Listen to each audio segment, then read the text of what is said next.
siguro moingon ka sa imong kaugalingon, dili naman siguro ko pasaylohon sa Ginoo kay daghan man kaayo kog mga sala nga nahimo diha kaniya. Atong basahon diri sa John 6 verse 70 hangtod sa 71. Si Jesus mitubag kanila, dili ba gipili ko man kamong 12 apan yawa ang usa kaninyo? Ang iyang gipasabot si Judas Iscariote nga anak ni Simon Iscariote, kay si Judas bisan tuod usa sa 12 ka tinun-an magbudhi man kaniya. So nahibal-an ang daan nga si Judas magbudhi gyud kang Jesus Christ, pero gipili gihapon niya nga 12 ka apostoles.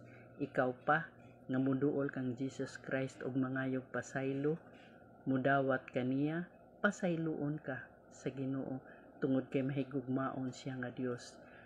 Siya ang Dios kaniadto ug hangtod karon nga way pagkausab. Duol kaniya sa kinasingkasing kay kahimut-an ka sa Dios.